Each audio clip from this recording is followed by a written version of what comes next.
Good morning class. कक्षा 10 गणित कालांश में आप सभी लोगों का स्वागत है। आज हम लोग समरूप त्रिभुज के बारे में जानेंगे। पिछली कक्षा में त्रिभुज के बारे में आप लोगों को बताया जा चुका है। अब हम देखेंगे समरूप त्रिभुज किन परिस्थितियों में होगा। समरूप त्रिभुज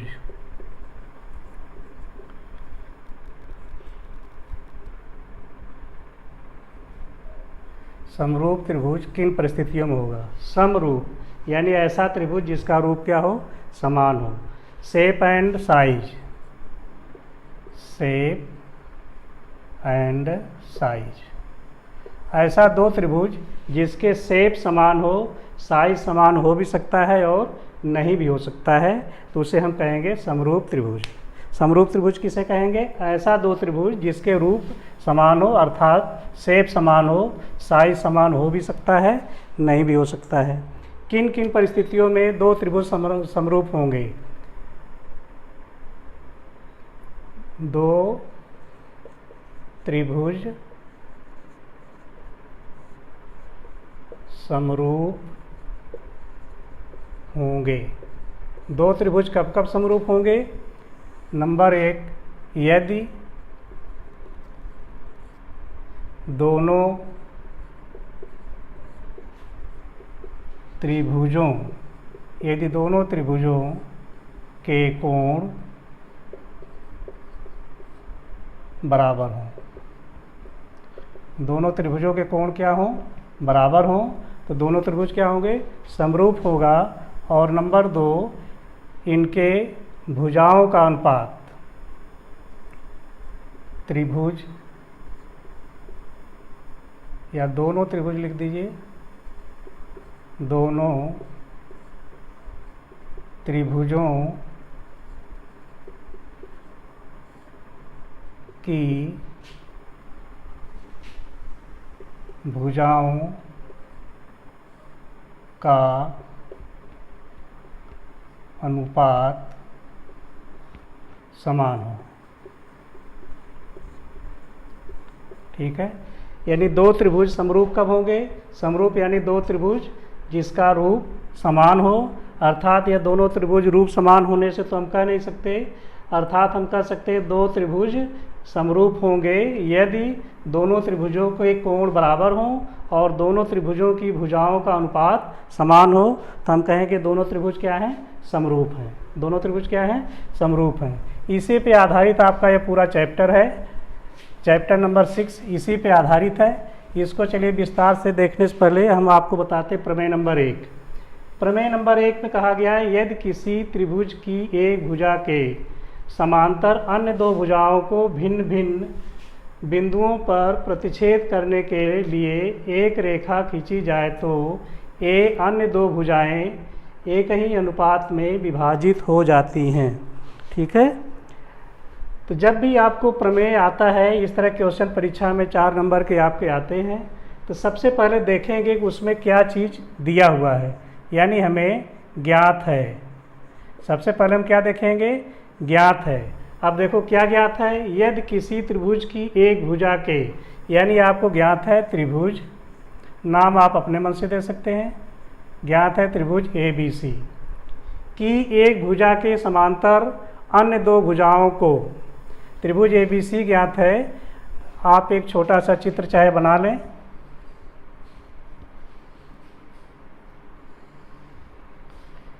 यह त्रिभुज आपका ABC। कहा गया कि यदि किसी त्रिभुज की एक भुजा, यह त्रिभुज की BC भुजा है, के समांतर यहाँ आप एक दूसरी भुजा खींच लीजिए DE, समांतर अन्य दो भुजाओं को, तो आपको क्या ज्ञात है? त्रिभुज ABC और एक चीज़ आपको ज्ञात है DE समांतर BC। इतनी चीज़ें आपको ज्ञात है। सिद्ध क्या करना है? सिद्ध करना है। इतनी चीज़ें ज्ञात है तो सिद्ध क्या करना है?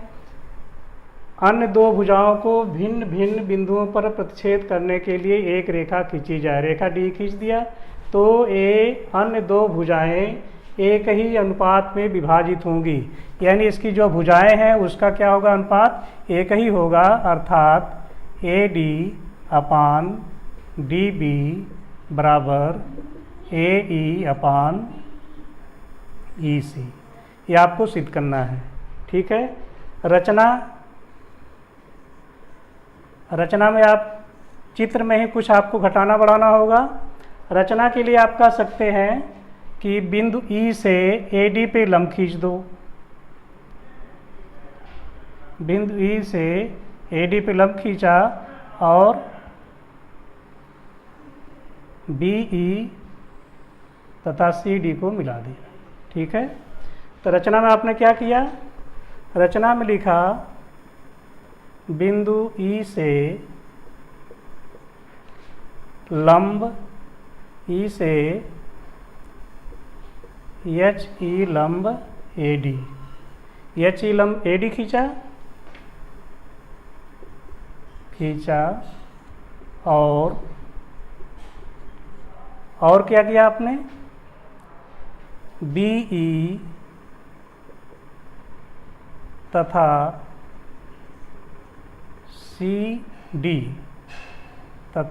CD को मिलाया। एक बार फिर प्रश्न पे चलते हैं। प्रश्न जैसे जैसे कहता है हम उसी तरह करते जाएंगे। अगर मान लीजिए इतना तक आपने लिख लिया तो 2 नंबर का आपका काम हो गया। 4 नंबर के सवाल हैं, 2 नंबर काम हो गया। यह 2 नंबर कहाँ से मिला, इसी प्रश्न में छिपा हुआ है। चित्र बना करके इतना आप लिख सकते हैं। फिर आगे प्रमाण देखेंगे। प्रमाण से पहले एक बार फिर बता दें, यदि किसी त्रिभुज की, यानी आपको ज्ञात है, क्या ज्ञात है, त्रिभुज ABC, PQ भी लिख सकते हैं, कुछ भी लिख सकते हैं, कि एक भुजा के समांतर, एक भुजा आपने BC ले लिया, इसके समांतर D खींच दिया। ठीक है। D क्या कर रहा है, रेखा AB और AC को बिंदु D और E पर प्रतिच्छेद कर रहा है। क्या कर रहा है, प्रतिच्छेद कर रहा है। यही कर रहा है, बिंदुओं पर प्रतिच्छेद करने के लिए एक रेखा खींची जाए, यानी BC के समांतर D रेखा खींचा जो AB को बिंदु D और AC को बिंदु E पर प्रतिच्छेदित करती हैं। ठीक है। फिर आगे कहा जा रहा है कि 2 भुजाएं एक ही अनुपात में विभाजित हो जाती हैं, यानी सिद्ध करना है कि ये क्या है, दोनों भुजाएं एक ही अनुपात में विभाजित करती हैं, यानी एक ही अनुपात AD अपान DB बराबर AE अपान EC। और रचना में आपने लिखा कि बिंदु E से, रचना में बिंदु E से आप AD पे लंब HE खींचा, BE तथा CD को मिलाया। इतना काम अगर आप कर लेते हैं तो आपके 2 नंबर के हो जाता है सवाल। आगे इसका प्रमाण देखेंगे हम। जैसा कि देख रहे हैं त्रिभुज ADE, 2 त्रिभुज ले लेते हैं, ADE और त्रिभुज BDE लेते हैं। त्रिभुज ADE तथा त्रिभुज BDE में क्या दिख रहा है आपका, एरिया ऑफ त्रिभुज ADE, त्रिभुज का क्षेत्रफल क्या होता है, 1/2 गुणे आधार, आधार इसका क्या है AD गुणे लंब HE। इसी प्रकार दूसरे त्रिभुज को ले लें, एरिया ऑफ त्रिभुज BDE इक्वल टू 1/2 इंटू इसका DB, आधार DB हो गया और लंब वही है HE। इसलिए हम कह सकते हैं एरिया ऑफ त्रिभुज ADE अपान एरिया ऑफ त्रिभुज BDE इक्वल टू 1/2 गुणे AD गुणे HE अपान 1/2 गुणे DB गुणे HE। ठीक है। 1/2 1/2 से कैंसिल, HE से कैंसिल, तो हम कह सकते हैं यह हो गया आपका AD अपान DB। इसको हम मान लेते हैं इक्वेशन नंबर 1। ठीक है। अब आगे दूसरे त्रिभुज को ले लेते हैं। त्रिभुज ए डी ई, त्रिभुज ए डी ई का इसके साथ हो गया, अब इसके साथ निकालेंगे। ए डी ई तथा त्रिभुज सी ई डी, ठीक है, में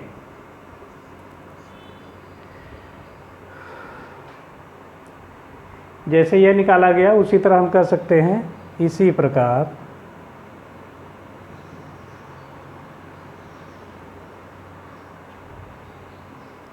या यहाँ से लिख लें हम,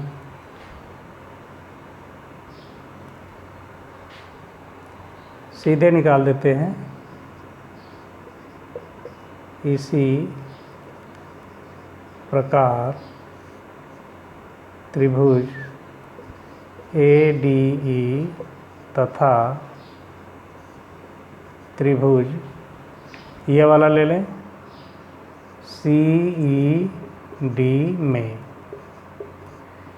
एरिया ऑफ त्रिभुज A D E upon area of त्रिभुज सी ई डी। जैसे ये एरिया निकालें उसी तरह इसका भी निकालेंगे।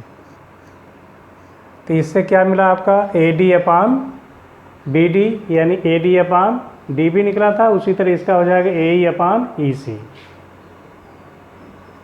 ए ई अपान ई सी, ठीक है। इसको चाहे तो हम कर लें इक्वेशन नंबर 2।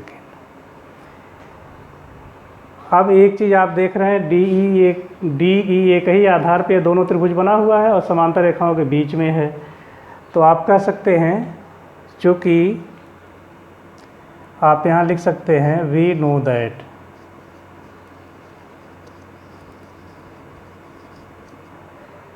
दैट हम जानते हैं कि एक ही आधार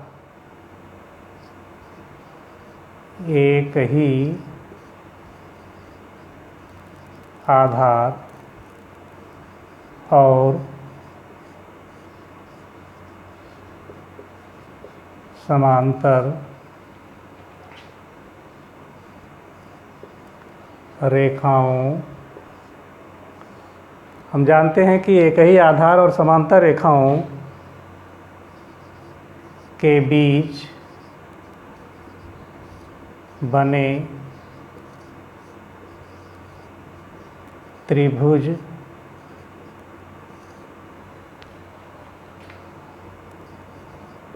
का क्षेत्रफल बराबर होता है,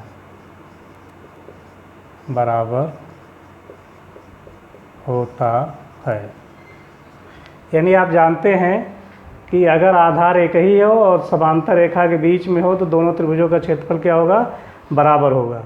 ऐसी स्थिति में यह मिटा दें इसको,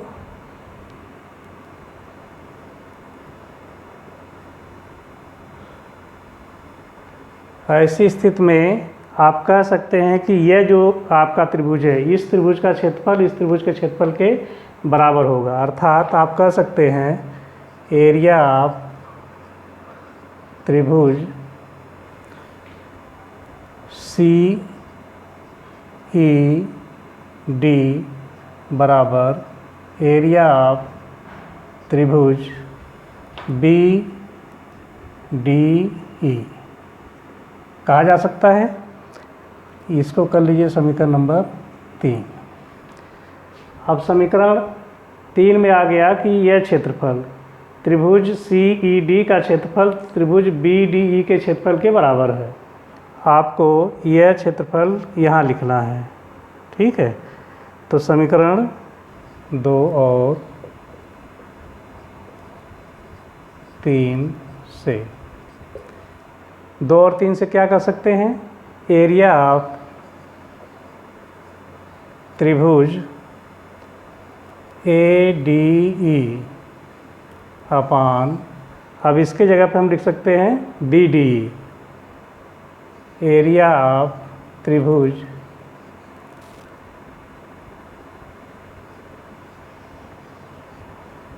बी डी ई बराबर क्या हो गया इसका ए ई अपान ए सी, ए ई अपान ई सी।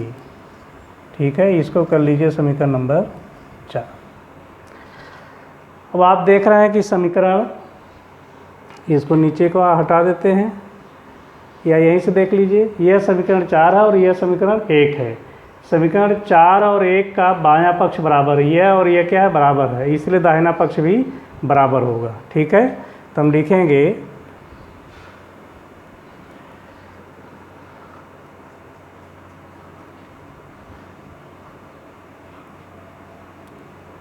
समीकरण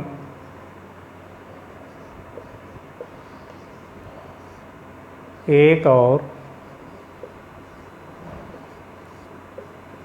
4 से,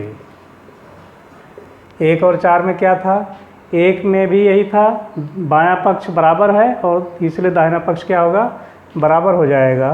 तो हम 1 और 4 से कह सकते हैं, 1 में क्या था A D upon D B, इसलिए A D upon D B बराबर A D upon D B बराबर ए ई अपान ई सी। यही आपको प्रूव करना था।